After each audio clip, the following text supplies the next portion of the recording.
Oh, hello, hello, hello. Welcome in, everyone, to Fantasy Life right here on Sirius XM Fantasy Sports Radio. We are so excited to be back here with you yet again. Another Monday, another maybe Monday Night Miracle for anyone needing those wins to get that championship. So excited, like I said, to be back with you here. Adam, how's it going? How was the holidays? How's it been? Yeah, it's been good, Good. for sure. And, at least we got a couple of good football games yesterday. We were talking about it before the show. The Christmas games were pretty bad. Horrible. They were We not didn't good. deserve that. No one deserved that. Even Saturday, like for fantasy purposes, okay, fine. Derrick Henry was amazing. What are we doing? We don't deserve that. Come on. Yeah, I mean, Chargers, Texans was intriguing for a bit. Well, the Texans offense started off very well in the first quarter, and then they disappeared. And it was a low-scoring game like we expected. And then Ravens-Packers was a little bit better, a little more entertaining, more points. Great performance by Malik Willis. Yeah, he looked good. If anyone started him, which maybe Superflex formats? I did. Did you win your Superflex? So I am down 18.1 with Okay. Puka Nakua and Blake Corum tonight. And they have no one else. No one. Oh, you're fine. I don't want Blake to. Corum Puka? You never on. know. Adam, that is crazy that you were on the verge of winning a Superflex league with Tyler Shuck and Bryce Young and Malik Willis Yeah. Hey. and Shador Sanders.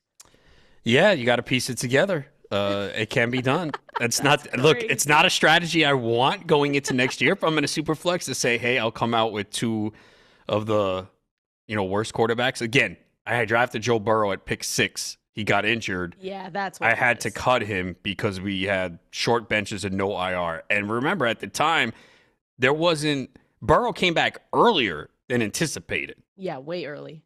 So I don't regret the decision. It sucks someone else had more money to pick him up. But yeah, again, it's any format you play in, there's multiple ways to win. And we will hear stories of people who say, my first round pick got hurt, my second round pick was a bust, and I still won. And it's because they got good value in the middle to late rounds and maybe made a big pickup off the waiver wire or two.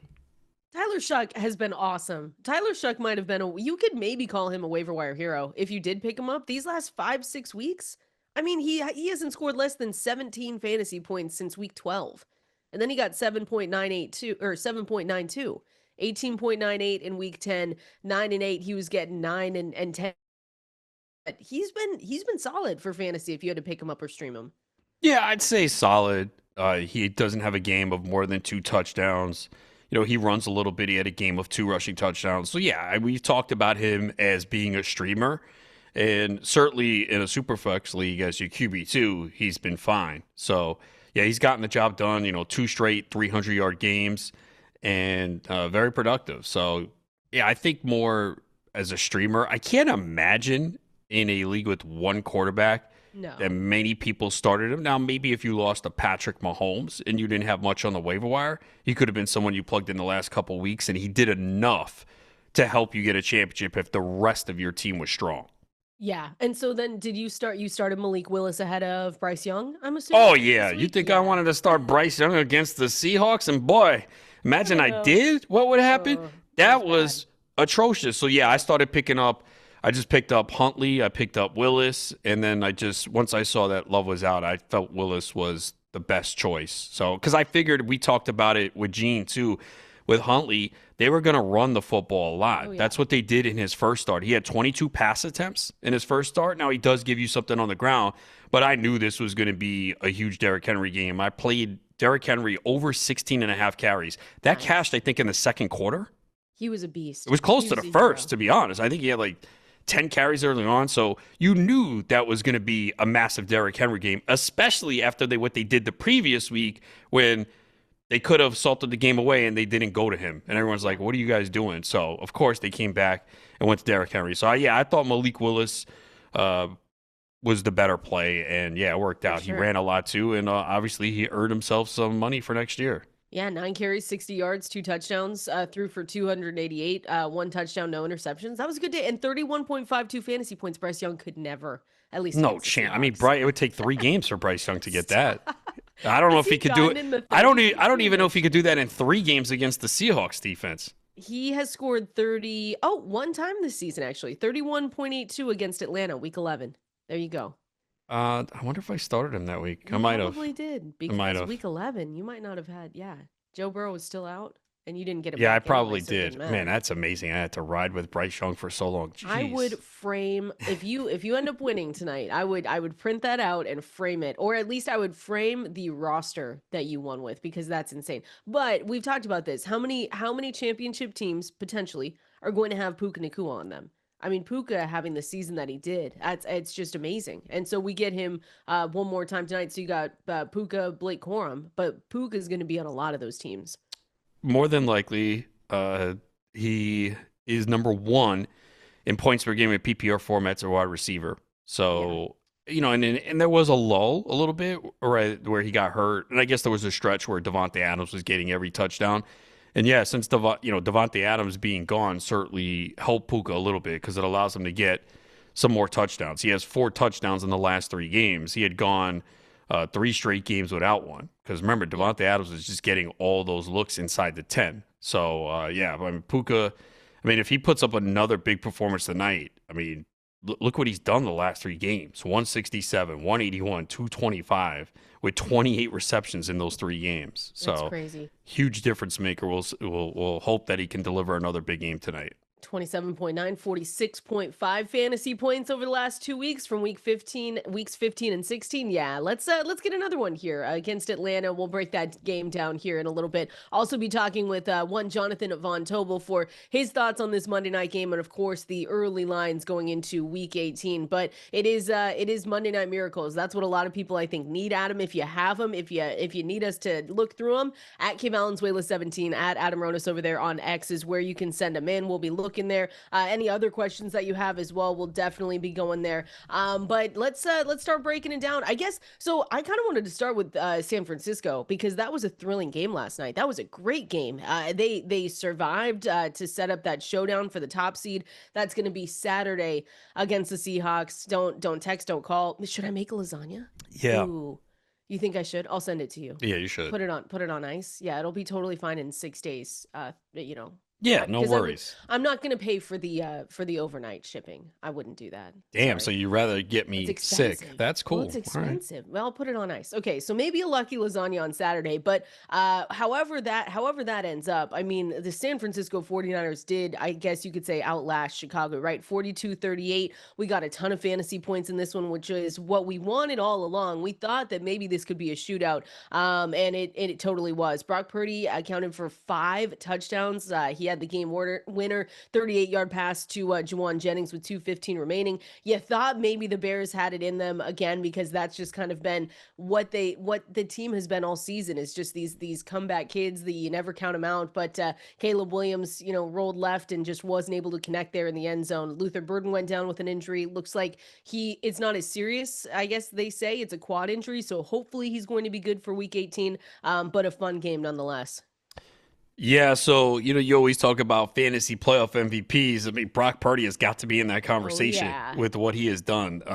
It's been a rough season for him because played week 1, got hurt, missed 2 weeks, came back, had a solid game, then got hurt again and missed 6 straight games. Came back, had a couple good games with shaky, and boy, these last 3 weeks, 11 touchdowns passing, 2 rushing with just 2 interceptions and at least 295 passing yards in these 3 games. So he's been unbelievable. Had to do it without George Kittle yesterday, who was out. And look, we pretty much knew all week he wasn't going to play. Talked about making sure you had a replacement if you were going to wait to Sunday night, including Jake Tunges, who went out there Yeah. and had 7 for 60 and a touchdown. And got a lot of questions this week and Sunday morning. And anytime I heard Luther Burden, I said Luther Burden for the most part. And Yep. he went off 8 for 138 and a touchdown and 9 targets. And he was one of those players, those rookies that you knew was not going to do much early in the year. You had to be patient and either pick him up or hold on to him. I know I picked him up in a couple leagues like early in the season. And there were many weeks I couldn't use him. We got to be fair here. For sure. Yeah. But he started to emerge in the offense, started to play more snaps, run more routes. Again, I think overall you're not happy if you had him, but over the last few weeks, he started to produce a little bit more. And again, if you would have made it to the championship and had him on your roster, man, did he deliver his best game of the season last night, his second 100-yard game of the season.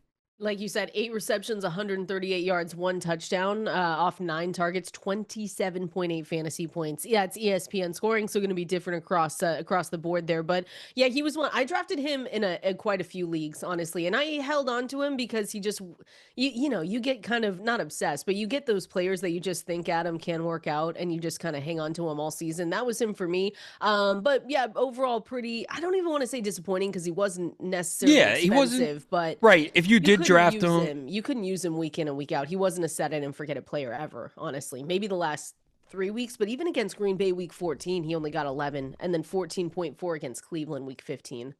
Yeah, if you drafted him, it was late, and it was probably a deeper league. You were stashing him on the bench. I know in one of the high stakes leagues, I can't remember what week it was, but I spent like $128 on him, and knew, all right, he's going to be a player that's probably going to be on my bench for a while, and I'm hoping that at some point during the season, I can put him in the lineup.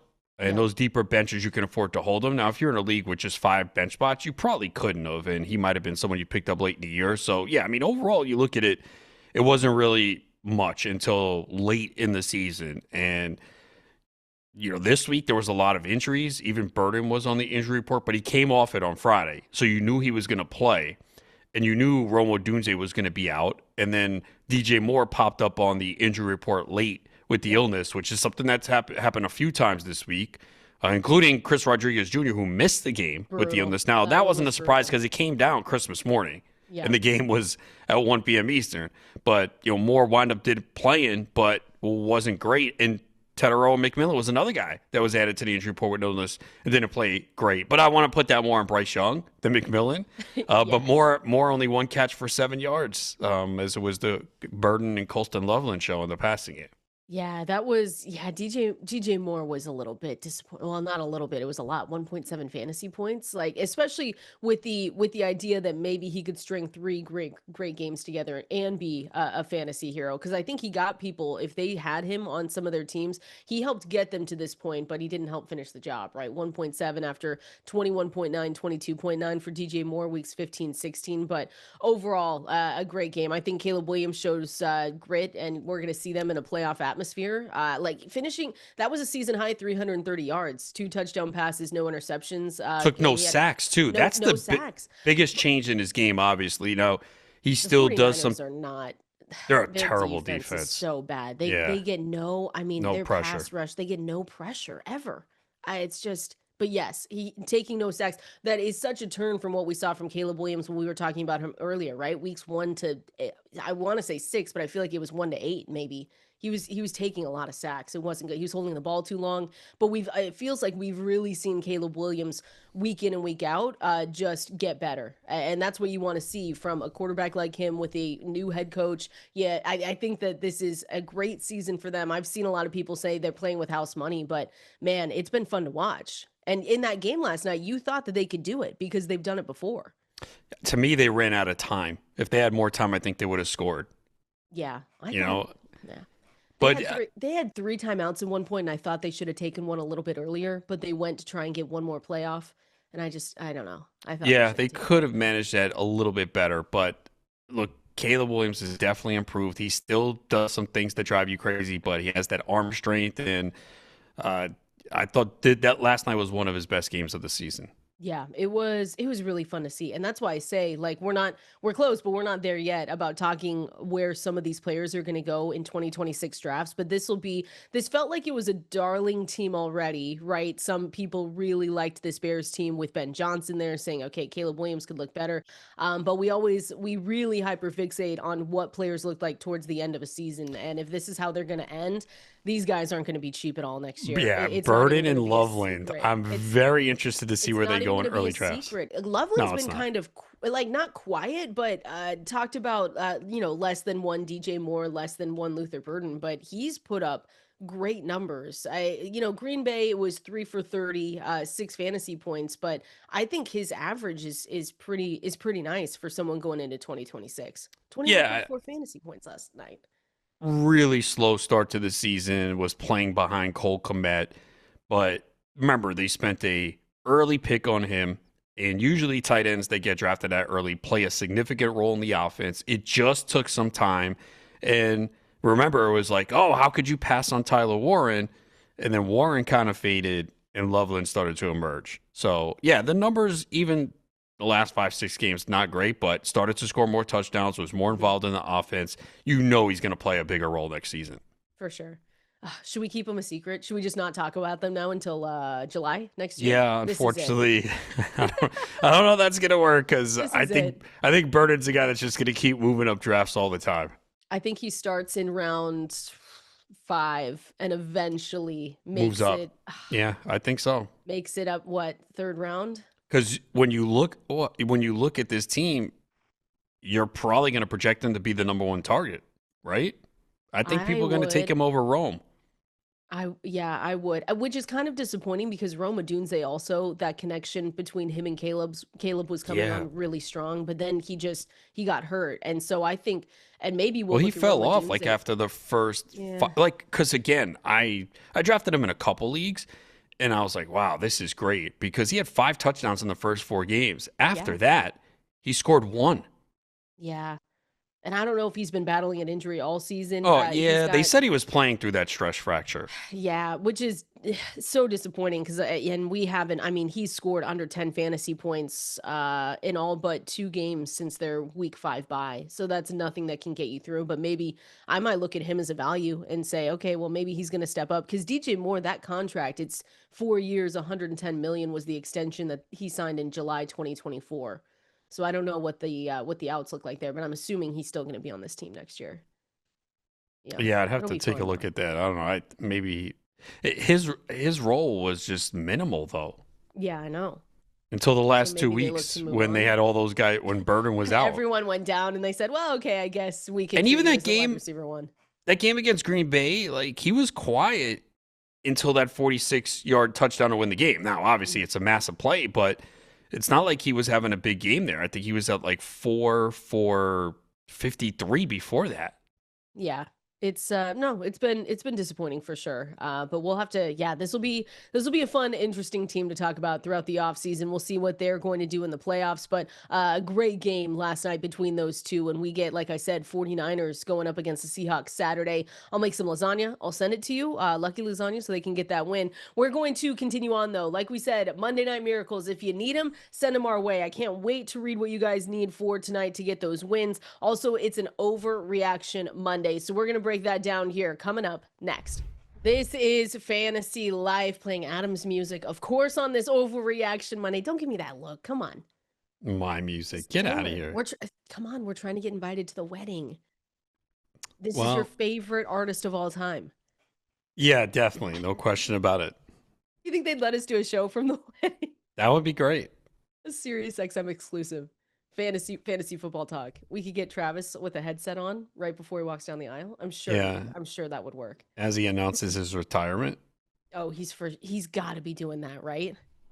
I would think so. It makes no sense for him to play. He's won. He's got money. He's got a billionaire wife. What's the point? Why risk your health? Yeah, well, because last year I was very much on the he's coming back for the run, but with the Mahomes injury, I don't know, it just doesn't feel like he's going to come back. But maybe he'll text you and let us know so we could get the exclusive there. I'll let you know when he Kendall, does. thank you so much. Keep me updated. Get Valenzuela, Adam Ronis with you right here, Fantasy Life on Sirius XM Fantasy Sports Radio. I see a lot of Monday Night Miracles that need to happen though. Adam, first of all, I do see some wins already. I see a screenshot from Shay. He's got 171 points over the week that we had. Seems impressive because we didn't have huge high scoring days. Of course, if you had, Derrick Henry, we still got big guys going tonight, but it wasn't necessarily like a run of amazing plays. Like CeeDee Lamb was disappointing, George Pickens was disappointing, but he won 171 to 125, so that's awesome. Let me give you this one from Lee.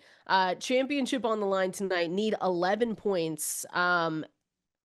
He has one he's got a play question. I've got one spot where I can play London, Corum, or Parkinson. Worried about London. What do you think? Needs 11 points.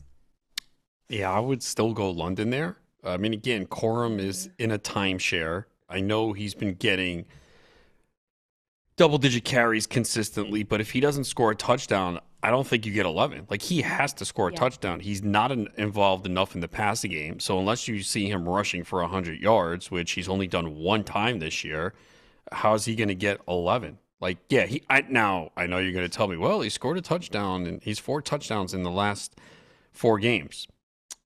Okay, but even last week it was still 48 rushing yards.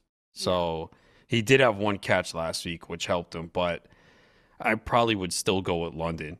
Because even like he's got to be better than last week, you would think. He got 8 targets, only caught 3 for 27, but I mean, London gets 5 catches, 60 yards, then you win. Yeah, I'm with you on that one. So there's a lot of big players going tonight, so I would still go London there. I see another one where I think this is going to be a lot of people too. From Mets win, is this your burner account? No, I don't Your have Mets one. burner I account? don't have Okay. time to do a All right. burner account. All right. Hey guys, fingers crossed. I'm up 28.92 PPR fantasy points going up against Puka. I think anyone going up against Puka tonight, it's going to be a sweat. You know he can easily. That is one scary guy. I was facing the last in my championship. I was facing CMC last night, and I was so Me too. nervous. Like those are two players that we wouldn't even blink if they put up 35, 40 fantasy points. So I mean, he's averaged an insane amount of fantasy points these last 3 weeks. I think you're going to be sweating, unfortunately, even up 28. Yeah, I really appreciate Brock Purdy running in those 2 touchdowns last night, not giving them to CMC. So thank you for that, because that looked like it was going to be a massive McCaffrey game, because he was getting. Yeah, I was He had scared. like, I think he had like 19 carries like in the third quarter or Yeah. early third quarter. I was like, what is this? But yeah, with Puka, you look at what we've just seen the last 3 weeks, what he does, and the massive volume he is getting, especially with no Devontae Adams. I mean, it's 11, 11, and 16 targets the last 3 games. So it is very scary going against Puka. I don't think any lead is safe. So you would normally No. say, oh, yeah, 28. Okay, I feel good. But there's a handful of players that you don't, and Puka is one of them. 35.7, 27.9, 46.5 fantasy points. That's been his last 3 weeks right now. So he's been a hero throughout really the whole season, but especially this playoff run. He's been helping you get to this championship. So you just have to hope if you're facing him that he doesn't go off. If you have him though, on the other side, you're definitely hoping he goes off. It'll be a great game. It'll be a great game tonight, nonetheless. There. So again, at K Valenzuela 17, at Adam Ronis over there on X is where you can go to send us in any of your questions, any of your Monday night miracles. It is an overreaction Monday. Let me throw you this one because I think this is fun. Overreaction, or do you think this is not an overreaction? There will be an NFL draft lottery within 5 to 10 years. Gonna Because say what we no. saw against the Giants Raiders is, I mean, the news about Max Crosby going on IR, that really stirred up the conversation. And I feel like we have this conversation every year about teams tanking down the stretch, right? It was a battle of 2-13 teams with major implications for the top pick in the NFL draft for 2026. And I think the Raiders approach too, right? It just felt like they weren't trying to win. So I don't know if the lottery will ever happen, but we have this conversation every year about teams tanking, and it sure felt like maybe both of these teams were trying to do that. Yeah, they were ruling out players left and right. The thing is that the players don't tank. They don't really care. It's the front office making the decisions. That's why Yeah. Vegas said, all right, Max Crosby, you're out. Brock Bowers, you're out.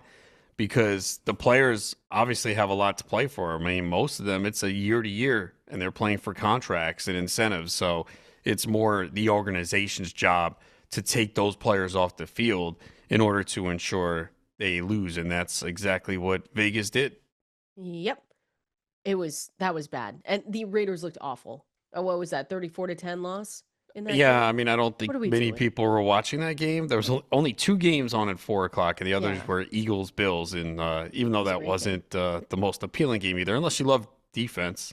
I was gonna say I kind of enjoyed that game, but Yeah, and then you had the pouring rain throughout that the game. looked Well, awful. occasionally, early in the game, it was definitely coming down very, very hard. Yeah, that one looked bad. Jackson Dart, Wandale Robinson, though. I mean, again, this was the battle for the number one overall pick, but both exceeded 20 fantasy points. So we've talked about their chemistry all season long. I'll be curious where Jackson Darko's next season, and what I guess it all depends too on, who they hire as their head coach, everything else that kind of sets them up for potential success in 2026. But he's still one where for us in fantasy, he was running. He really had the rushing upside. So again, of course, this was against the Las Vegas Raiders defense, and you and I could probably go out there and score fantasy points. But yeah, that was at least they got some points for us over there. But I don't know, draft lottery, doesn't that sound fun though? A little NFL draft I mean, lottery. NBA does it, and I don't know if it You'll works have fun. completely. Yeah. Okay. Well, maybe something to look at. Another overreaction. How about this? The NFC South champion will lose its first round home playoff game. No question So about it. who? No I don't question. even think It this is. doesn't even matter What at are we this. doing with the Bucks? The Bucks and the The Panthers. Bucks Come are on. broken. Like they have been. There's clearly things going on in that locker room. You could just see the way they react, their body language. This was supposed to be an easy win for them. I couldn't believe they were favored by like 5.5, 6. I'm like, there's no way I'm taking that against anybody right now with the Bucks. I mean, this team has just been in a free fall. The only win they've had recently, because it's now what 7 of 8 losses. That one win was against the Cardinals, and it was 2017. So I know they're home against the Panthers. I think neither team deserves to be in the playoffs. But yeah, there's no way. Now watch. This is Now, the yeah, NFL. of It's football course. because Yeah. everyone's going to say it. And they're going to be an underdog in that home game, whether it's the Panthers or the Bucks, because what it would probably be, San Fran or Seahawks. Seattle. Yeah, Seahawks, Yeah. 49ers, and Rams. You know That what's would gonna be. happen? You know what's gonna happen. Someone messaged me this on X the other day. It'll be the Panthers and it'll be the Seahawks traveling to the Panthers, and they'll break my heart again. I'm not claiming Oh, that energy. Could oh you yeah, that's imagine? right. They not Yeah. only do they eliminate you in Survivor, then they'll Then end they your do it to my season. team. Ugh, I I can't see won't. I like won't show every up. team in this division has a negative point differential. I mean, the Panthers are minus Yeah. 67. The Bucks are minus 33. So it's unfortunate because they don't deserve like the No. Saints are a better team than those two right now. Yes. Yes. No, it's horrible. The Bucks have only won one game since Halloween. Yeah, the It's just Cardinals. That's it. They've been it's terrible. They've it's been absolutely crazy. horrendous. I just it would be shocking. I don't know how we ended up here, and I know some people are just pissed overall because you could have a team go into the playoffs with a losing record. But again, they'd still get to host a playoff game.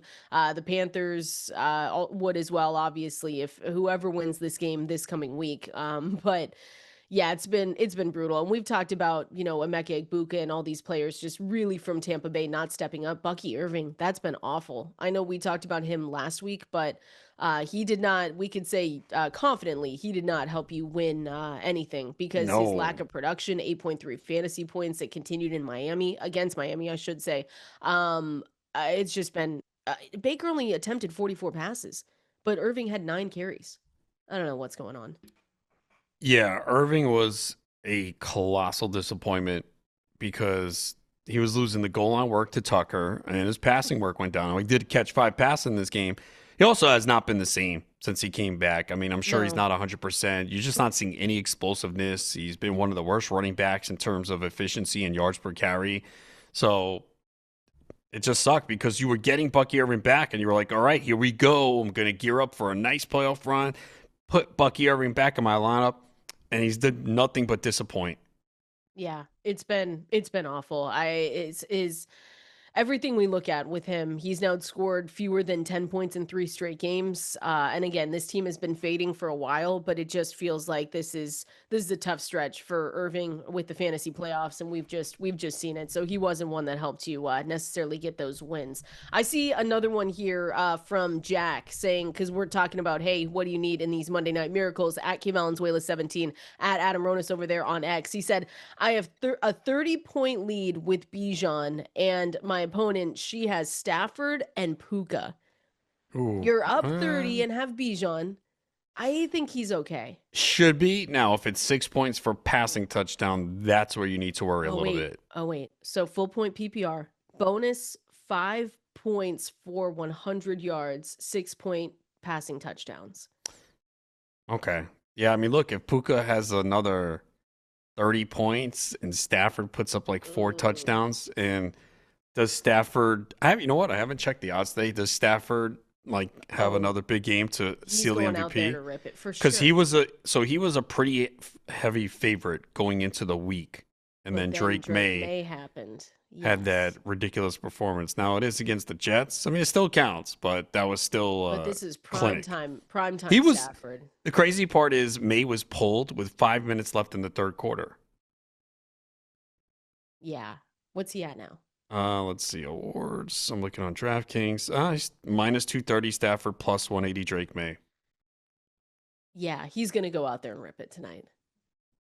Prime time for sure. Yeah, to seal it. To see, yeah, to just be like, there's no question about this. We don't even need to be having a conversation. So I mean, look with but he's up Bijan though. 30. He's up 30 already. Yeah, but it's two players that could put up massive numbers. Now Bijan has been putting up big numbers too. Bijan has at least 29.8 in 3 of the last 4. If he gets 30, that puts him 60, then I still think I think it's going to be a lot closer than you think though, because Yeah, we've I already agree, seen I Puka agree. put up 30 recently, and if Stafford has one of his 4 touchdown games with 300 yards, it's going to be a sweat. And you need Bijan just to stay heavily involved in the passing game like he has been. I mean, the last 2 weeks, 7 for 92 and a touchdown, 8 for 82 and a touchdown. You do probably expect them to play from behind. And the one good thing about this offense, it's focused on Bijan, Pitts, and London. For sure. He's gotten 29 fantasy points the last 2 weeks. You just hope he does it one more time against the Rams, and you'll be good to go, Jack. That's it. Though 30 points from Bijan and not 30-point outings from Puka and Matthew Stafford. That's all you need. Oh, he did hashtag Folgers too. So Oh, then he's definitely screwed. gonna win. Oh, stop. He's definitely going to win with a hashtag Folgers. We're gonna continue on going through more of your Monday Night Miracles. I do want to talk through players that sent you home though. The fantasy losers from week 17. We have to break that down here coming up next.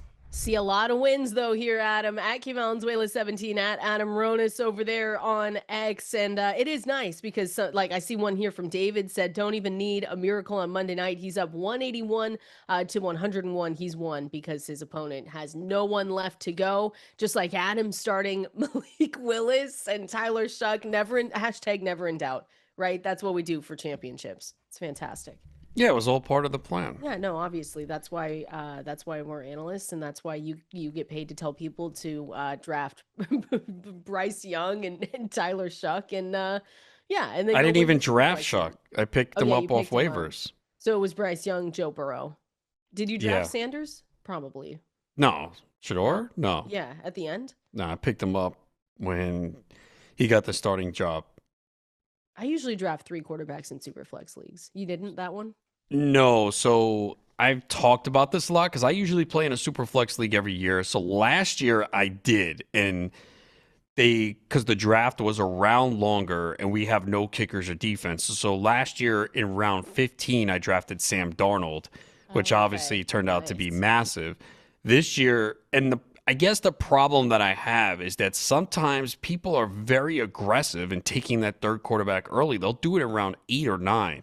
Yeah. And I don't like to do it. And then there's always a few managers who really punt the position and sometimes draft 4. Like if they won't take one till round 7.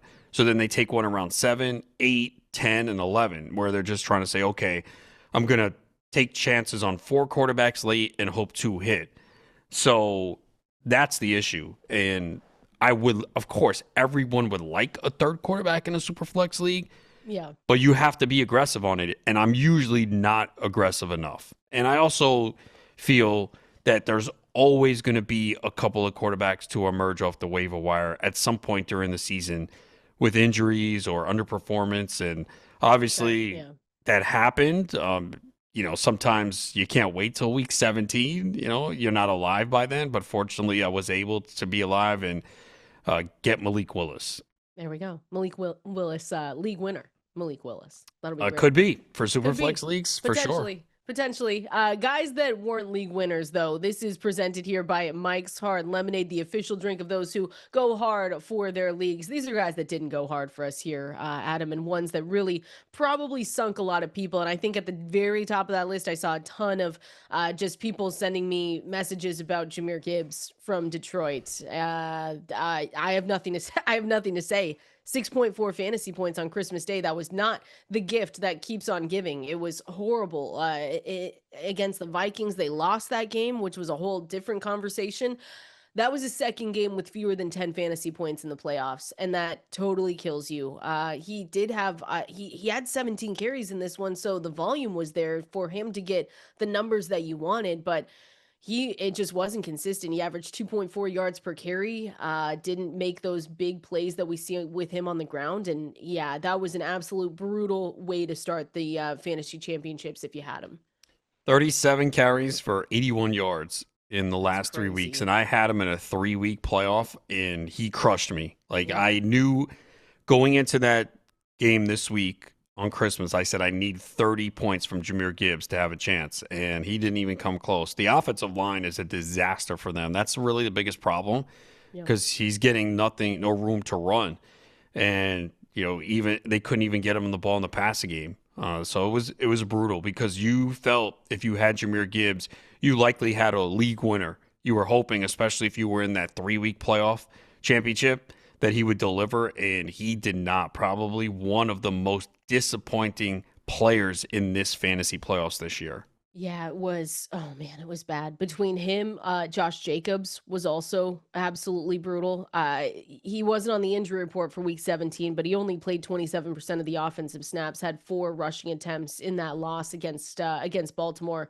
And that was one where I was facing him in one, so I was kind of okay with it, Adam, to be totally Yeah. honest, but I understand how that totally buried people because the opponent that I was facing had Josh Jacobs, Christian McCaffrey, and I was telling myself that could really be the killer for me because I had Javonte Williams in Dallas, and he obviously got injured. I don't even think he had a snap after halftime. And then RJ Harvey came in clutch with a touchdown and 14 carries. But I thought my demise was going to be Jacobs, CMC. CMC put up a good day, but Josh Jacobs, that was just absolutely a brutal outing from him.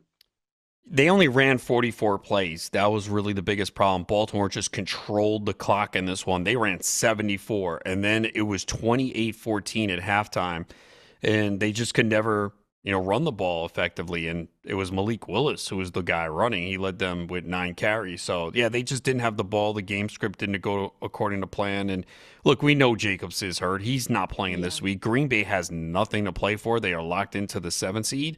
So there's no reason to push Jacobs. And, just because he was off the injury report, yeah, it gave you some confidence, but we've known that Jacobs has been injured for weeks. Even, I For don't sure. remember if we discussed it before you took your long vacation last week, but Javonte Williams, I So was annoying. I was very worried about Javonte Williams last week. It was a short week. He played 27% of the snaps the week before. He was dealing with a shoulder and neck injury for a couple weeks now. And just because he was off the injury report, now, if you played him, he got the touchdown early, maybe Yeah. got you enough.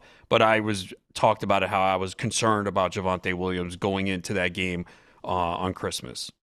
I had him in one of the high stakes, the Circle League. I had him, Kenneth Gainwell. I thought I was in a good spot Oh, with Kenneth that was a Gainwell. I don't know if that one doesn't hurt the most. I mean, because The like you said, we Gainwell knew. one is a massive Man, disappointment and we because of the way knew, he's played lately. and we knew about Jacobs, right? You just said it because Yeah. he's injured, he's banged up. Okay, whatever.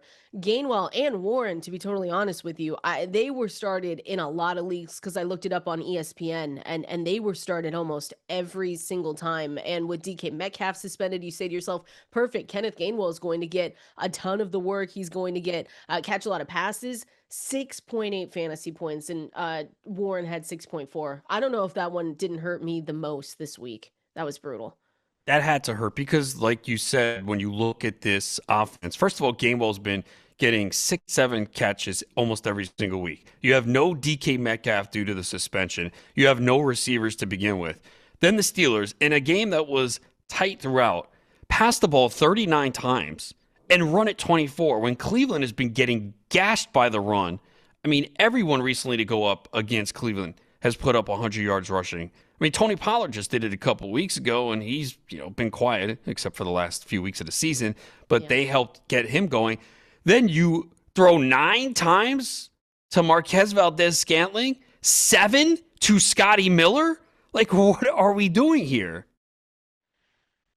It hurt, to be totally honest with you. It was awful. I'm sorry, everyone. I don't know. I don't know what's happening. Maybe if you have week 18 in a championship matchup, it'll be better, right? Maybe. No one, Maybe. no one does that. I don't think anyone does that. There are Maybe. like, what? I don't know. What do you think? 5% of people play Week 18 championship? Yeah, and maybe this is a good year to do it because you still have teams playing for a lot this weekend. So Well, maybe. it's you still have a lot of aren't. Obviously, the 2 Saturday games are massive, but then you have a lot of games where you don't. We talked about Green Bay; they have nothing to play for, so they're Yeah. going to sit everybody, and it's reflected in the line. Minnesota's favored by 6.5. That game total's 37.5. Oh, perfect. Nice. God, that's awful. That's Yeah, so maybe it could get better. I don't. that's Maybe the not. only thing. You have to navigate through so many situations where players are going to rest, get pulled early too. That's the Yeah. other factor. Well, we'll be here to help. Don't worry. But those were the fantasy losers, the ones that did not go hard for their league here, presented by Mike's Hard Lemonade. We're going to continue on going through more of your Monday Night Miracles and through more takeaways from Week 17. We're going to break it down here coming up next. Kendall Valenzuela, Adam Ronis with you right here on Fantasy Life, Sirius XM Fantasy Sports Radio. So hysterical. I see more Monday Night Miracles coming in. I want to see what are the chances from Nick here saying that he has Bijan, excuse me, to get 23.3 fantasy points for the win. Ooh. The No chance. opponent has no Tonight, one. What? Tyler Algier, 2 rushing Stop. What is wrong touchdowns. with you? Why would you say that? Get out, take it back. 23. I I mean, look, think 23 doable. for any player is not easy, but Bijan has done it 3 of the last 4 games, and I like the fact that Cousins is throwing to him a lot lately. Yeah. Do you know how many targets Bijan has the last 2 games? 22. Really? 11 targets in Thinking. each of the last 2 games. Wow. Yeah, That is so crazy. That's what I'm saying. I think it's doable. Any, like you said, 20 plus anywhere is tough, I guess, unless it's Puka Nacua or it's CMC, but yeah, those guys he's had a and good run recently. yeah, Bijan's been one of the better running backs lately. Again, with Gibbs falling off, Jonathan Taylor falling off. Yeah. Uh, Chase Brown has actually been Chase Brown really has been good. phenomenal. Well, Yeah. that was a game where, there wasn't much to play for in a couple of those games, kind of meaningless, but you got fantasy points with the Bengals and Cardinals. Again, that was one that we just circled on our calendar because we knew that there was going to be basically no defense in that one, but Chase Brown 25 touches, 141 total yards, 2 touchdowns, and you got Trey McBride on the other side making history and also getting some fantasy points. And Jamar Chase as Yeah, well. look, a lot of McBride's came late because I had to sweat out a prop that just cast on his receiving yards because it did Oh, not nice. look good. He was non-existent, and then late in the game, they just started peppering him with targets, especially on that final drive. He said, It felt, here's the record. thank goodness, yeah, he got the record too for most catches in a season by a tight end. Well, yeah, I mean, Arizona was disappointed. They couldn't do anything. No I mean, they had kidding. 7 points through 3 quarters. Now, if you did use Jacoby Brissett in the end, 212 and 2 touchdowns, okay, but another disappointing game. Michael Carter was disappointment, but Gene and I talked about it all week and Sunday. We were like, you got to be careful with Carter. Like, they just seem reluctant to give him a massive workload. He had the backfield to himself 2 weeks ago, but remember, that was when Bam Knight got injured. So they had in the games where the last 2 weeks where they had the game plan, you didn't see much Carter. You saw more Mari DiMercado a little bit more. So look, I did have to start Carter in a league, but I didn't feel good about it. If you did go with him, you were disappointed. I mean, he did not come through at all. They haven't been able to run the ball all year to begin with. And then they had a game script where they couldn't run the ball. This was a Bengals team that has allowed the most fantasy points to the running back position, and Yep. they couldn't do anything. I got 6.3 fantasy points from Michael Carter. Yeah, it was Again. brutal. And Yeah, it Michael was Wilson awful. came through though again. If you got that touchdown and Yeah. Well, because Marvin Harrison, hopefully he didn't use him. What are we doing? Heel He's injury. gonna what? He's gonna be a 8th round pick next year. Probably. So I believe you and I both did not want Marvin Harrison at his No. price this year, right? Because I No, thought he I would did be a not little take him. cheaper, and he was still going early, and I said I cannot do it. I was willing to take him in the 5th round if he was there because it's the 5th round, and I say, okay, there's some upside there, but I did not take him anywhere, and obviously that worked out. There's a lot of questions with the Cardinals, like Oh, who's their yeah. quarterback in 2026, who's their maybe head coach. They've got to get rid of the front office and the coaching staff. It's just all bad over there. But Yeah, they need changes. I mean, this they is need a just lot an of awful change. team. Hey, shout out though Chris Olave as well. I think that's an underrated fantasy playoff hero. If you got this far with him, 20, 36.8, 25.9 over the fantasy playoffs. Those are fantastic outings. And he stayed healthy this season, which was phenomenal as well. Something we needed to see. He's not going to be cheap next year. We'll just say that because he was a discounted wide receiver this season. Just goes to show that sometimes you have to take the talent. It is time for the Fantasy Life Water Cooler. Call us in. We're going to go through your questions here coming up next. Oh, fantasy football is life. This is Fantasy Life on Sirius XM Fantasy Sports Radio. Kendall, Valenzuela, Adam Ronis with you on this Overreaction Monday. Text us in, send us in, text us in. Well, you guys can text Adam. You can't text me, but send us in your Fantasy Monday Night Miracles and what you need over there on X at KValenzuela17 at Adam Ronis is where you can find us. You can also call in, is what I meant to say, 888-963-2682, or press that new call in button on the Sirius XM app to get over and through on the phone lines and ask us, your Monday Night Miracles, what you need to win. There's a lot coming in here, and as always, fantasylife.com. Any of the articles that we reference are 100% free, just like our newsletter, and you can also check out our projections, our rankings. If you are playing for a championship in Week 18, we are obviously still going to be here to help you do that. But a lot of questions coming in, a lot of reactions as well here, Adam, as we head into the water cooler. I will just say to start things off, the Week 18 schedule is out, so people can go and check that out. But basically 4 division titles still up for grabs, with at least 2, maybe 3 to be decided by winner-take-all matchups. But you see the games that we get this weekend. Like I said, I'll be making a lasagna on Saturday. Seahawks 49ers Saturday, along with Panthers Buccaneers. And then you also have the big game of I think the 49ers Seahawks game is the big game of the week. But you get Ravens Steelers on Sunday Night Football. Should be a good one. Yes, the Ravens open up as 3.5-point favorites. Total's 41.5. So Baltimore on the road. And, that's always a great rivalry. And yeah. Let's see if Lamar Jackson will be able to play. What's going on with that? I mean, is Lamar Jackson going to be a Raven next year? Is that an overreaction? I mean, there's been some stories written on how there's some things going on there. Miami a lot. Yeah, I've seen that too. There, but I don't know. That whole thing has been wildly disappointing. I do think the Ravens win this game overall, though, against the Steelers. I hope so. I don't want to see the Steelers in the playoffs. No, why not? They're boring. I'm just kidding. I know. It's because Kenneth Gainwell. Now I'm mad. Now I'm mad about it. I went to look back at some of my other scores with him. Horrible. Just awful. But those will be good games nonetheless. You're taking the Seahawks, right? Of course you are. Not sure. What? What do you mean? I mean, I am rooting for the Seahawks. As a Cowboys fan, you know my hatred for San Francisco. Yeah, that's fair. Do not like them at all. It's just, I mean, again, the defense for San Francisco is atrocious, but their offense is sizzling right now. But again, that Seahawks defense is no joke. So they're nasty. So they played back in week 1. It was 17-13 in Seattle. But week 1, you tend to get lower scoring games. No one plays in the preseason. 49ers offense is cooking right now. But it's the Titans, Colts, and Bears. Not the best defenses. It's going to be different this week. So yeah, I'm looking forward to that game on Saturday night. That's the game of the week. I know the other games, division winner take all, but let's be honest. I mean, the Panthers Buccaneers, that's a complete joke. Like, neither of those teams deserves to be in the playoffs. No, we'll take the Cowboys. Put the Cowboys in there. Honestly, well, they're more fun to watch. Their defense is atrocious, so they probably would give up 40 in the playoffs. But their offense at least would be fun to watch over what the Panthers and Bucs are giving us right now. Lucky lasagna. Let me know if anyone wants a piece. I am not overnighting it though, so it'll be gross, and maybe you don't want to eat it, but we'll figure it out later. That's something for you guys to decide here for Saturday.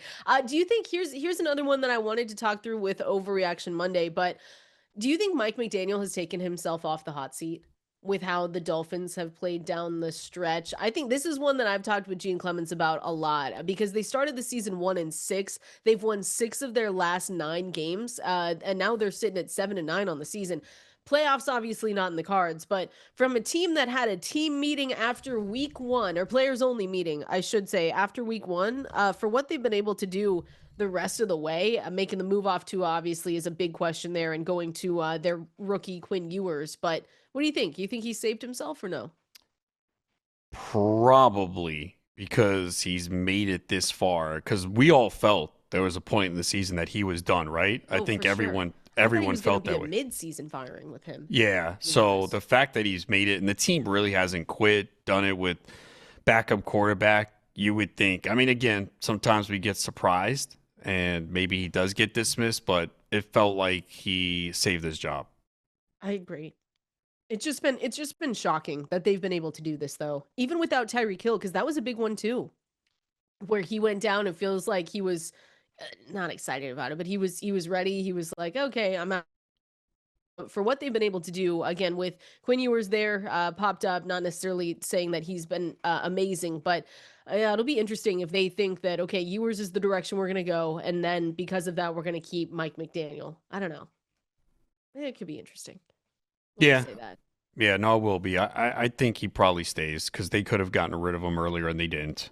Yeah, yeah. We'll see on that one. Like I said from this game last night, Luther Burden's quad injury is not thought to be serious. Of course, we're going to wait for news on that because that always comes middle of the week here. But in that big game yesterday, you saw him go down at the final play. Right, he was laying in the end zone, got carted off. So Adam Schefter did say that tests are going to be done on the quad injury today, probably as we're having this conversation, but hopefully not a serious one because the Bears again have already clinched the NFC North, and they're either going to be the number 2 or number 3 seed in the conference. So I don't know if we're going to see anyone in Week 18 because of that, but you never know here. But hoping he's good to go because he is a big part of that offense. We saw him have a huge game. Yeah, it's always tough to figure out. I mean, obviously, we'll know as the week goes along with injury reports and inactives because some teams might think, hey, we want that 2 seed. You know, you want to get that home field in the semis. And then other teams like, yeah, it doesn't matter. 2, 3, we'll Yeah, play yeah. anywhere. So that's going to be the tricky part. But hopefully, we'll get some answers. Bears are hosting the Lions. They are 2.5 point favorites, total 50.5. And Philly takes on Washington. Philly's favored by 8.5. That sounds about right. I'm telling you, the Christmas games were just awful. The Lions, I don't even know. We already talked about Jameer Gibbs, but even Jared Goff, Jamison Williams. Jared Goff had a horrendous game in this I one. think It he was was under pressure like 50% of the time. he turned the ball over 5 times, 2 interceptions, 3 fumbles. It's just 2.1 fantasy points from Jared Goff in a super flex. You know that someone was starting him in this one. Oh, yeah, for sure. Horrible. But yeah, Minnesota just their defense. So going into that Detroit game, Minnesota's defense did not allow a passing touchdown in 6 consecutive games. Really? And they've allowed one passing touchdown because Goff had one in the last 7 games. Wow. That That's is right. That is that's an impressive. insane stat. Yeah, I mean, the Vikings pressure and everything. He just looked totally out of it in the pocket. Led to poor ball security. Obviously, when you turn the ball over that many times, but I mean, even Jamison Williams, he'd scored 17 or more points in 3 of his past 4 games. Non-factor. 2 of 3 targets is what he caught for 37 yards, 5.7 fantasy points. So it was just a Amon, rough day yeah, overall. Amon Ross St. Brown was okay, 8 for Yeah. 68, 13 targets. He also did get hurt at the end of the game. So my guess is, again, I haven't seen any update on that, but there's a chance maybe he doesn't play this week because he was Yeah. already dealing with the knee I injury. was going to say, he's been dealing with an injury. It feels like all season, really, with him. But yeah, so disappointing. I don't know what we did to deserve those Christmas Day games, but that was brutal. You said the NBA games were good, or maybe one of them was good? Oh yeah, Nice. the NBA had a couple good games, but There you go. especially the nightcap, the Nuggets going to overtime. I actually went away from it for a little bit because the Nuggets had the lead. I was like, okay, I started watching something, and I checked my phone. I'm like, oh wow, it's a 3 point Yeah, game to with flip 3 minutes back left. to it. Yeah. Yeah, and I went back to it, and it went to overtime. Nuggets beating the Timberwolves. Jokic had 56 points, 16 rebounds, 15 assists. Dang. Oh my gosh. Yeah, we should have had that for the NFL, but we didn't. It's fine. We got the Cowboys, Commanders, Lions, Vikings, Broncos, Chiefs. And I was surprised Broncos that Chiefs was it was disgusting. horrible. I turned it off. Or I should say I turned the sound off. It was on in the background. I couldn't do it. I couldn't deal with it. Most of the Yeah, I sports watched just it. were And then really that bad. last drive, Kelsey started catching passes. I'm like, no, did they do the script where Kelsey's going to catch the game tying touchdown? But nah, they couldn't even script that. That's how it was so unrealistic for the Chiefs to do anything. Yeah, Bo Nix, 26 of 38 for 182, one touchdown, one interception, took a sack as well. RJ Harvey, like I said, I had him in one league, and he helped me a bit there. 14 carries, 43 yards, but he did get help with that touchdown, 5 receptions for 33. It was just overall a bad game, and hopefully people were able to overcome just what we saw, especially on, what was that, Thursday? I don't Thursday. even know what day. This is like a weird 2-week period. I don't know what's happening. Yeah, I What? know. What? You haven't been Go here, ahead. that's why. I know. That is why. I got to go home to Seattle. It was cold up there, by the way. Couldn't do it. Not colder than New York. No. It was like 40. Okay, yeah. More It's like, horrible. I think there I'm was a one baby. day I looked and it was like 15 degrees here. 15? You didn't hmm go for a walk, or do you? No, I'll still go. I might cut it a little shorter than usual, but I'll still go. Hand warmer? No, Come on. This is why not you need even the fanny gloves. pack. Not even gloves. Jeez. What are we doing? Again, at K Valenzuela 17, at Adam Ronis over there on X. If you guys have Monday Night Miracles or just questions that you have, start sits, make sure you send them in here. I see one from Lauren saying, okay, I need 55.47 points between Puka Nakua and Kyron. Oh, to beat my husband in the championship. Husband is done. 55.47 points. The one that worries me is Kyron, right? Because we know Puka can put up a big day. Yeah, but even if Puka gets 30, I Ugh. mean, you would need Kyron Williams. You need this to be the Kyron Williams Puka show. Could happen, right? It's Stranger things have possible, but I happened. would say the likelihood on that one is definitely below 30%. We've only seen Kyron Williams get above 22 fantasy points one time this year. He got 31 against San Francisco. That was back in week 5. He had 2 rushing touchdowns against Detroit a couple weeks ago. You definitely need him to get 2 rushing touchdowns and Yeah. like 100 yards to have a chance. The Because that split- at least would give you 22, and then you hope he catches a few passes, and then Puka would have to go off. So, but yeah, I mean, he has. Look, Blake Corum is more involved in offense, but Kyron Williams just had 23 carries against Seattle. Yeah. Extended a rest too for him. That was a This is Thursday game. Yeah, this is for the Rams as a whole. This is basically a mini bye week. Yeah. Now we did get that question earlier about, hey, the Rams have nothing to play for. They don't, but to me, there's a big difference between being the 5 seed in the NFC and the 6, and that's what they're playing for. And sometimes these teams don't care, but come on, you have to be realistic. Facing the winner of Tampa, Carolina versus Philly or Chicago, I know crazy things happen in the NFL, and we're all crapping on the Panthers and Bucks and watch them win a playoff game in the first round. But let's be realistic. You want to face one of those teams. For sure. Well, and they not only need it this week as well, but it's next week too, right? Yeah. Week 18. So they not only need to beat the Falcons, but they need to win against the Cardinals for week 18 as well.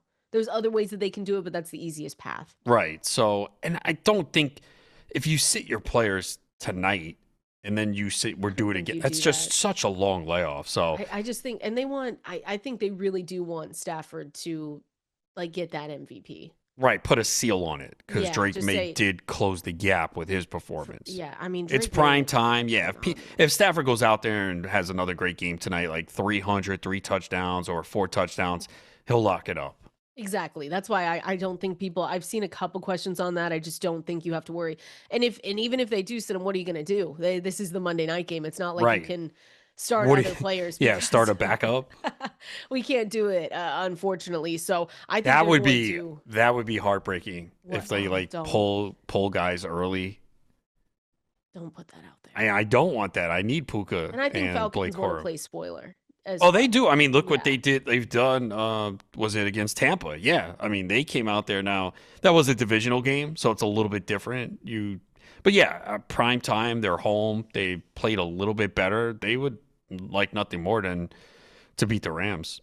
Drake May has looked really good, though. I will say that when we're talking MVP, you were looking up the stats. What happened? No, I'm so mad because What? we both had him on our breakout list this year. And, there's lessons to be learned. And I'll say one thing that I learned this year is have more belief in your convictions because I had Drake May ranked 8th or 9th at quarterback, and I didn't draft him that way. Like I was sitting there and go, okay, well, he'll be available, and waited too long until my last draft. What did I tell you? I said, I am coming out of this draft with Drake May. And I did. So I needed to be like that in all my drafts. Instead of like, well, okay, he's not going this early, I can wait on him. Yeah. No, just take him. It doesn't.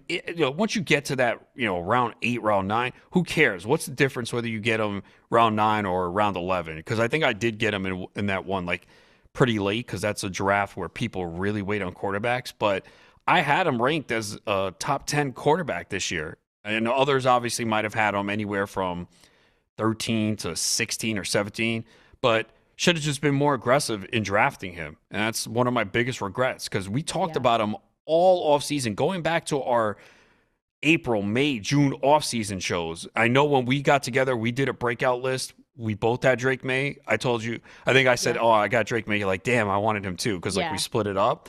So I just wish that I was more aggressive in drafting him, because I know if people follow my rankings, they probably have him. And I didn't do a good job myself of being aggressive. I just waited too long. And then the problem with that is there's always going to be maybe one or two other people who feel the same about that player, and they take him earlier than you. Yep, it's brutal. I took him in a good amount of places, but that's just like you said, we talked about him all off season and we kind of knew. I think I ended up having him as QB 9. So wasn't inside the top 5, but still someone that I liked. He's been phenomenal, though. We didn't talk about that game, but he was nearly perfect. And yes, we understand it's the Jets, but you have to take whatever opponent is in front of you. I know I've seen a lot of people out him talking about how, well, the Patriots, it's this rebuild, but they got one of the easiest schedules that we've seen this season. But listen, you have to win those games that are in front of you. Just like the 49ers. The 49ers had the easiest strength of schedule for Yeah. 2025. And look at where they are. That's why they have just been creeping along in the background. I know a lot of people, myself included, we've been watching the Seahawks, we've been watching the Rams, but they are right there and they're in a really nice spot. That Super Bowl is in their home field. So they have a chance to just not even leave Yeah, California. Shanahan mentioned that. He said, hey, if we Yeah, win Saturday, then we it's have a chance to crazy. just, be home for the entire playoffs, depending on how far they go. But But yeah, Drake look, with May, yeah. the Patriots have had an easy schedule, but like you said, you got to beat these teams. There's so many Yeah. teams that don't, and maybe they are a team that has an early exit, but this team has made huge strides, and they have the quarterback. That's the most important part. And he did this yesterday with no Matt Collins, no Kayshon Boutte. Those Yeah. guys were out. Found a way to just, and it is the Jets, and they packed it up. There's no question about that. But May has had a great season, and New England has definitely come really far in a short period of time. And AFC's wide open. The whole NFL is wide open. Like you could For really sure. It's kind of legitimately make exciting. a case for a lot. Yeah, it is. I I'm mean, excited about it. it is. If you're trying to predict and do these playoff drafts, it's going to be a challenge. Especially the ones where you try to stack a team or a team that you think is going to make it far. You could pick a team and they could be done in the first round. Yeah, that's the exciting part, I think. But it's just one of those things where, again, if you would have told me months ago that we would see Jacksonville as the potential third seed and we'd have the shortest rebuild in history with the New England Patriots coming out as if it started right now, the second seed, that could be a great game with the wild card games because it would be Buffalo traveling to New England to play. It'd be seventh seed Buffalo against New England. But Drake May, and to your point, Drake May is elevating a roster that they are accomplished, but he's elevating a roster that is not on the same level as other teams in the league. And I think that's entirely impressive. Well, I think getting Stephon Diggs was a huge addition. Getting that veteran receiver really helped. A guy that runs good routes. He was coming off the injury, but getting him, I think, was a huge addition. And after that, I mean, again, they don't have a lot of talent. I mean, Matt No. Collins, Kayshon Boutte, Demario Douglas, Hunter Henry, they're fine players, but it's not like he's littered with talent around him. He became the first player in NFL history to complete 90% of his passes while throwing for at least 250 yards and 5 touchdowns. And he finished just shy of that perfect passer rating, 158.3. So it was really impressive. We'll see again what Matthew Stafford looks like tonight. Speaking of, I see Johnny on the phone line. So let's go out to Johnny in Florida and see what he got for us. Hey, Potentially. good morning. Good morning. What Good do you got for morning. us, Good morning. Johnny? Hey, thanks for taking my call. I'm up 13 going against Bijan. I'm debating between Kyron Williams or Blake Corum. Thanks. I think it has to be Kyron. Yeah, I think so too. I get it. Like Blake Corum is just getting so much attention, and a lot of people wanted to start him. I am starting him, but not out of choice, out of necessity. But let's look at last week. Kyron Williams played 71% of the snaps. Corum was at 29%. So Kyron Williams is still playing more snaps than Corum every single week. Last week was just a case where Kyron Williams just didn't get the touchdown. They kind of alternate drives now. So you'll see Kyron out for the first drive and then Corum in the second. But we're still seeing Kyron a little bit more. And before last week, Kyron scored a touchdown in 3 straight games. He has 10 rushing touchdowns on the season, 3 receiving. So I think it's Kyron Williams. And look, if Corum has a better game or scores a touchdown, Kyron doesn't, I would have no regrets. Yeah, I agree. I think you have to go Kyron, just because of what all of that Adam said. And again, Blake Corum, we've talked about him before, of just needing to find the end zone as well to pay off. Like, we have a couple people playing him tonight, but you really hope that he finds the end zone. But he has been too. He's got 5 touchdowns in the last 4 games, but still, no. Okay, he has 2 receptions in the last 5 games. So the floor is low. He's not going to give you anything in the passing game. And again, if he goes out there and gets 60, 70 rushing yards and doesn't score a touchdown, you're looking at 6, 7 points. Kyron Williams can get the 6, 7 points on passing alone. Yeah, I agree with that one. Good luck tonight, though, Johnny. And there's a lot of Monday Night Miracles that people need. So we're going to continue going through those. But first, we have to talk about something positive here. We got to go through the best around, presented by Xfinity. The players that definitely helped you not only probably get to that championship, but win it as well. We're going to go through that here coming up next.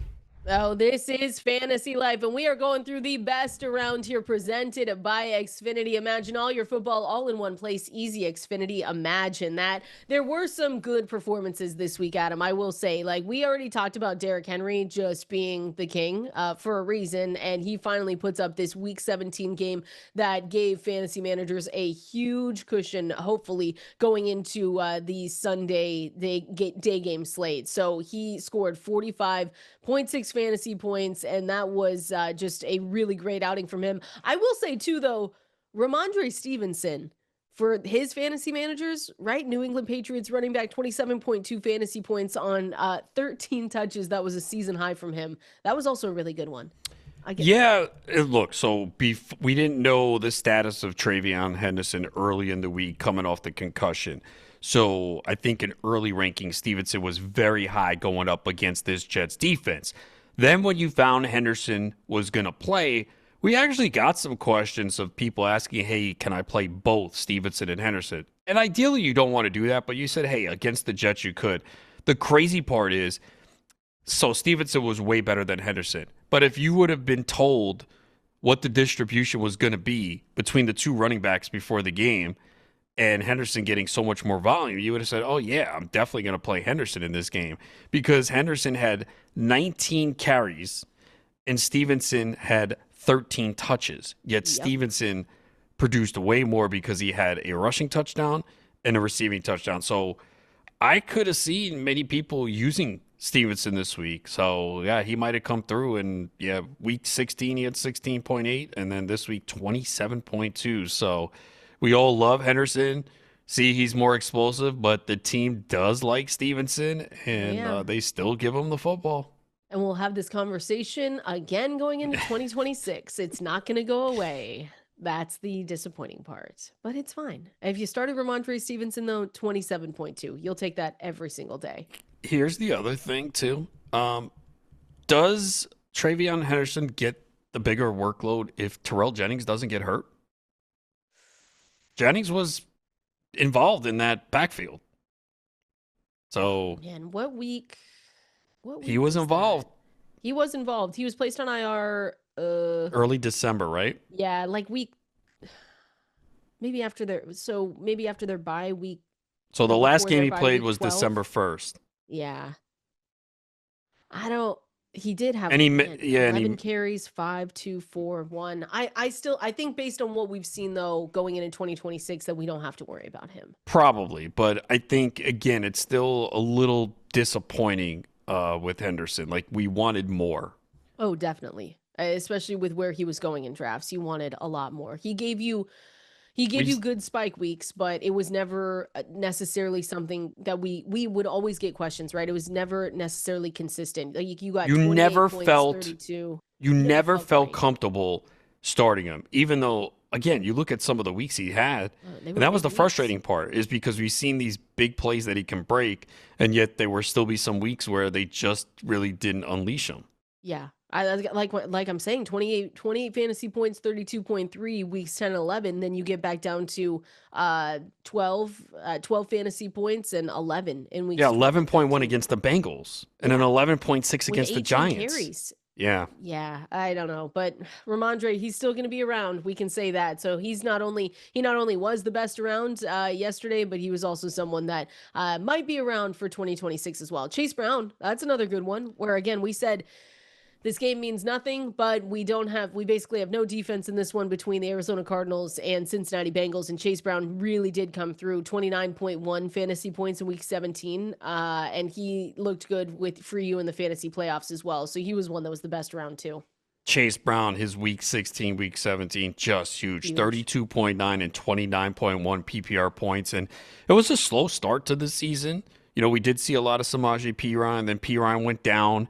Brown had big games, and then Perine returned and occasionally took away some touchdowns. But for the most part, I mean, you look at Chase Brown since week 8, at least 15 points in PPR in every single game. So Nice. that is just insane consistency. And he was going in the second round of drafts. I remember I was missing out on him. And one draft, I'm like, all right, I'm going to take him a little bit early here. It was like fourth pick of round 2 because I didn't have any and I wanted a piece. And then early in the season, it didn't look great. But right now, he's 8th in points per game in PPR leagues. And especially if you made the playoffs, put up massive performances over the last couple of weeks. So in the end, he turned out to be a very good pick. Yeah, definitely. Like you said, a little bit disappointing for some stretches, like we've seen, but really since week 7, I want to say, or week 8 against the Jets through their bye week, he continued to be consistent, and he just not necessarily got more work, but just got more fantasy points week in and week out as the year progressed. So he was definitely someone you had to be a little bit patient with, but you were probably patient. You were able to get through to this. One that I didn't. I called out a bold prediction on Sunday's show for LGTV, and I said Zach Charbonnet was going to find the end zone, be a top running back, but I did not see him for week 17 getting 26.2 fantasy points. I don't know if people were starting him, right? Because this is probably one where, unless you're in a deep format, you were probably avoiding Kenneth Walker, Zach Charbonnet this whole time, because it's been a toxic backfield. It's never been one guy being able to stand among the others, and it's just been really bad. But he had 20 touches, 122 yards from scrimmage, 26.2 fantasy points, and he played more snaps than Kenneth Walker as well in this one. Yeah, so we have been frustrated because Kenneth Walker, we felt, deserves more touches. And a lot of it is because Charbonnet comes in and doesn't do anything as far as the yards per carry. Yep. This was one where he had the better game. So you can understand them sticking with him. But I can't imagine many people had him in their lineup in championship week. There's maybe he's a backup on your roster. I can't imagine many weeks you started him. I know someone in my home league did start him in the championship. Nice. Well, our league is pretty. It's like the GST where we have 2 running backs, 3 receivers, 2 flex spots. So okay, yeah. You know, if you have some injuries, but yeah, the guy did start him, and he got 26.2 points. Yeah. But yeah, send in screenshots if you did start him. I want to see those too. There's so many different leagues and formats. I'm sure there's a few, but I can't imagine Charbonnet is on a lot of league-winning rosters. But yeah, because the frustrating part is, like, it's one thing if you see a running back come in and he's really good. Charbonnet is 3.9 yards per carry on the season. No. And I don't even know what it was, and that includes yesterday. So it was probably like maybe a 3.8, 3.7 before yesterday. That was the frustrating part, is you would see Kenneth Walker break a big run inside the 10. All right, we got to bring in Charbonnet now. Yeah. That's why that we talked about. That's why it's been so frustrating, because he hasn't been running away with the job. It hasn't been a Jalen Warren, Kenneth Gainwell situation where you're just like, oh, Kenneth Gainwell in the passing game, that's way better. So we understand why he's getting a little bit more.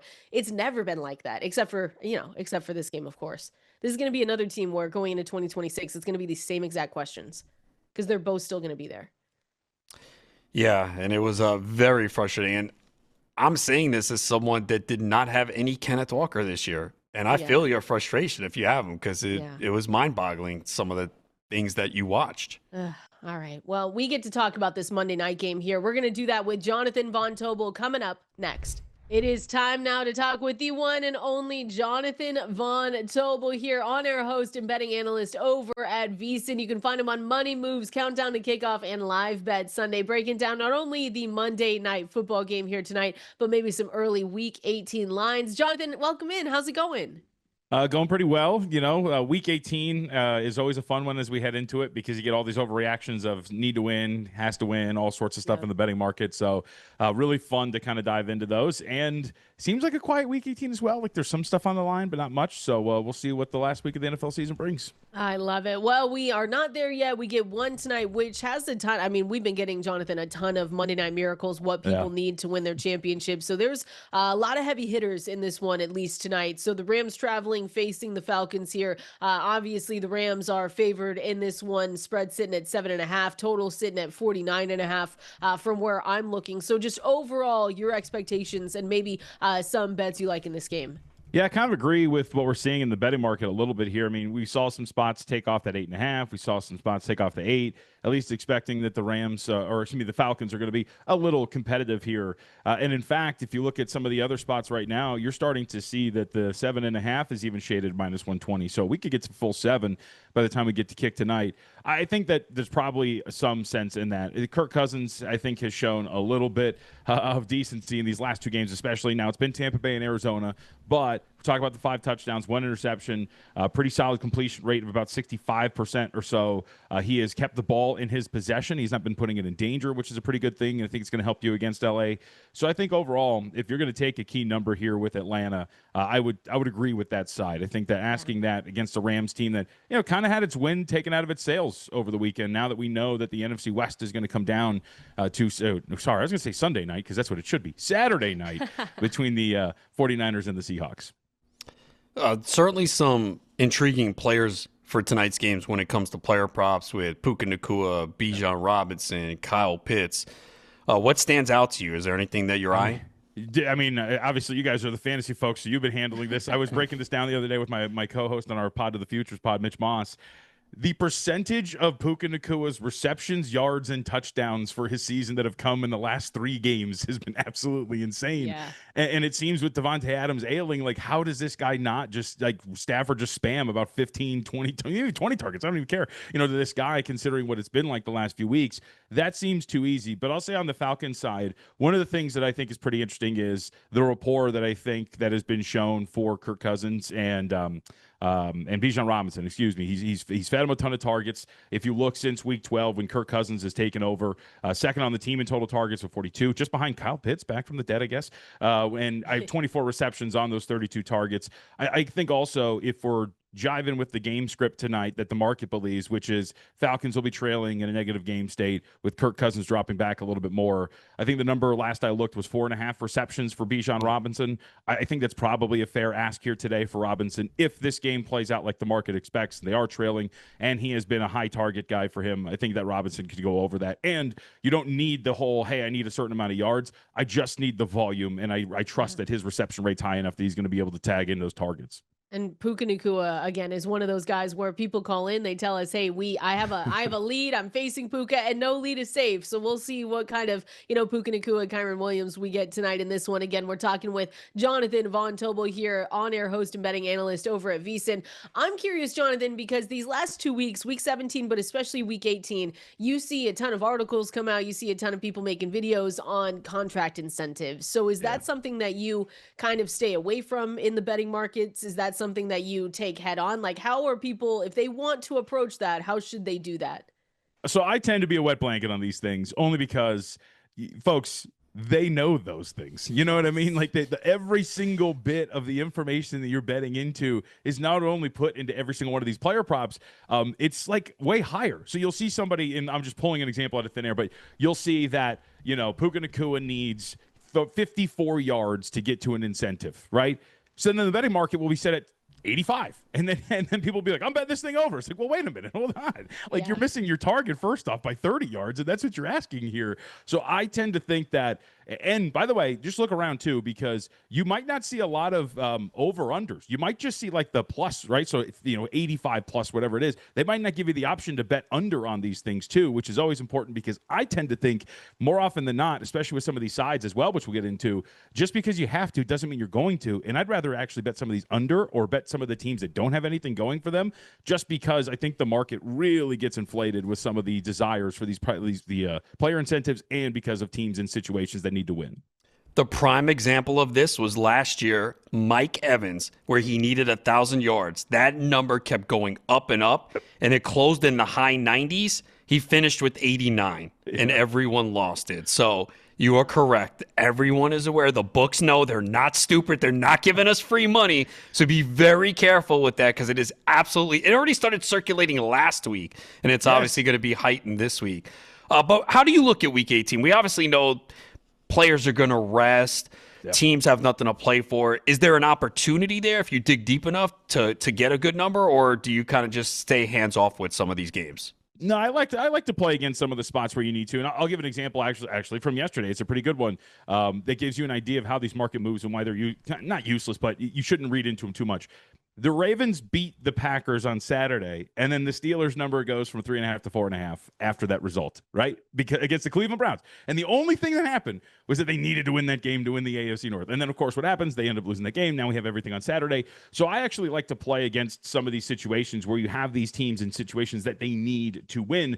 They didn't show out. They actually blew the game yesterday, but I'll give an example.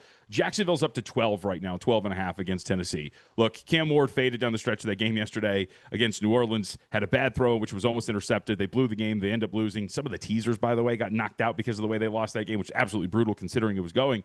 But I also watched Jacksonville barely get by Phillip Rivers in the Indianapolis Colts this last week. And just because they need to win this game, to win the AFC South, and maybe have a shot, by the way, at the 1 seed, we're up to 12.5. I think that's a lot for Jacksonville, given what we know about them. I think that's one of the few examples that we have on the board here where I like to play on some of these teams that have nothing going for them in the last week of the season, because the market gets a little too high. Any other early lines that you like or want to call out here, Jonathan? Yeah, I mean, I think there's a couple here. First off, I mean, I don't want to. I think I've done a really good job of staying on Kendall's good side throughout this entire season when it comes to the Seattle Seahawks. Are they going to start playing offense at any point here? I mean, this has been brutal to watch. And you give the 49ers credit. Look, their defense has been pretty poor, as we know. And I think that their defense is probably a floor raiser for any offense that they face. But having said that, Shanahan's done a brilliant job. I would expect that they go off as a small dog here, but I've kind of started to convert to the form of, man, I kind of trust San Francisco, especially more than I would trust Darnold and Seattle with the way this offense has been playing the last few weeks. Oh, I love that. Checks in the mail. It's going to be a great game. It's going to be a great game. I'll say that. Jonathan, it should be Sunday night. That's what I said, but I'll take Saturday. I'll take Saturday. It's fun. We're making another lasagna, and it's going to be great. A lucky lasagna like we got from the Rams game a couple weeks ago. Jonathan, we appreciate you so much hanging out with us, and hopefully we get to talk with you next week as well and go through the playoffs, but we appreciate you. Yep. Thanks a lot, guys. Appreciate it. Merry Christmas. Happy New Year. All the good stuff. You too. We do have that Monday Night Football game, Adam. We have to break that one down. We have to go through all of the Monday Night Miracles that we have coming up as well. We're going to do that here next. As always, appreciate everyone hanging out with us on this Monday and Overreaction Monday. And of course, breaking down that Monday Night Football game, Monday Night Miracles. We see a few of them coming down. I see one from David here. I need 24. Ooh, from Drake London. Do I have a chance? Good luck with that one. Do you have a chance? Yes, very minimal. To ask Drake London to get that many. Now, if it was in November, yeah, I'd have a good feeling about it, but he's still, at least he was listed as questionable, and they said he expects to play. It was not good last week, for sure. He did get the targets, but could not haul them in, just 3 for 27. But yeah, that's asking for a lot, because I still think he's not 100%. So yeah, I think that's going to be really tough. But hey, he said, miracles happen. Need 24, or do I put in Mumfield instead? No. You can't do that. But no, Mumfield is not going to play enough snaps. I mean, they're still running a lot of 3 tight end sets. So no, I know we had the touchdown last week. I guess the only way that would happen is if they have a big lead and then say, all right, we don't want anyone to get hurt. Game doesn't have huge significance, but Mumfield played 46% of the snaps last week. So, Yeah, you nah, can't do just it. you You have to roll go with with London London. and you just hope that he can flash back to what he did in November during that great stretch where that many points was realistic. Yeah, I see one here saying they need 70 points between Kirk Cousins, Drake London, and Parkinson from Rob. Ugh, that one's Yeah, gonna be that's going tough to be tough. too. 70? Ugh, I don't know about that one. And I like to be the optimistic one here, and even I can't go that far. I see one here from Sean. My Monday night miracle is Bijan going off for 32 in a standard non-PPR format. Oh, no, that's Nah, not it can't happening. happen. Nope. Dang. PPR, you'd have a much better shot because he's come right around that number Yeah. three Yeah. of the last 4 games, but non-PPR, no. How about 26.2 in a PPR format with Kyle Pitts and Drake London going for Kirk tonight? 26 Pitts in London. 26. It'll be close. Yeah, Kyle Pitts again, has really come on. he has. The key is London. Can he be at least average, right? Because even if you get another 18, right, from Kyle Pitts, or even 15 against the Rams tonight, another 12, 15. I mean, that was again, London, that was that a would be lock for nice. London. That injury was just so unfortunate because I would have loved to have seen what he would have done to finish the year.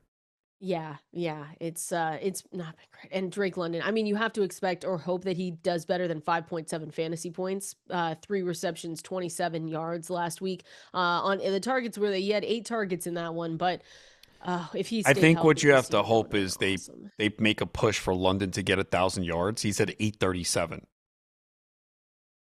He's not getting 1,000 yards. Why not? He has 2 games left Maybe. to get Okay, 100. yeah, you're right. I mean, again, he based on what we saw last week, doesn't look good, but maybe another week of health. Again, the game script is favorable for them. If you expect the Rams to be winning this game, would mean more passing for Atlanta. Yeah. They are home. You don't have to worry about weather indoors, 49.5 total. So just got to hope that the Falcons can keep pace with the Rams. Well, their offense has been finding their rhythm, right? It starts with Bijan Robinson, of course. When Michael Penix Jr. goes out with a partially torn ACL, they get in Kirk Cousins. Kyle Pitts has been emerging as a top tight end, finishing up that contract year. Drake London returned to the lineup, so you just hope they put it all together. And again, this Falcons team, it's obvious that they're trying to play spoiler, and they can do that in this one for the Rams here. On the other side, like we said, Puka Nacua, if you're facing him, it's scary because he can put up big days. Like, no lead feels like it's safe with Puka Nacua, and Matthew Stafford is having one of his best seasons. I think that this one,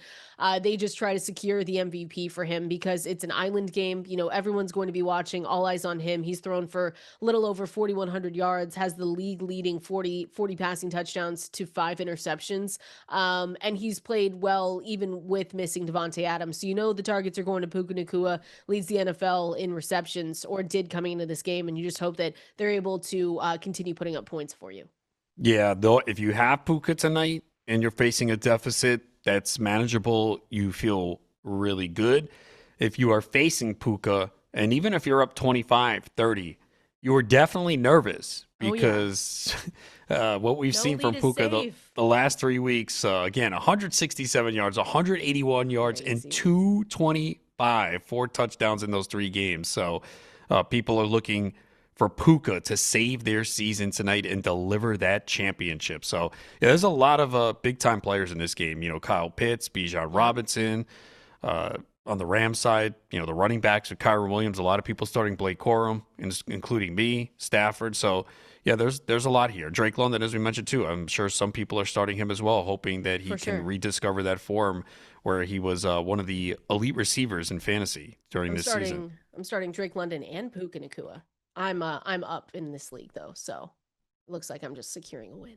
Okay. Your opponent has someone or no? Nope.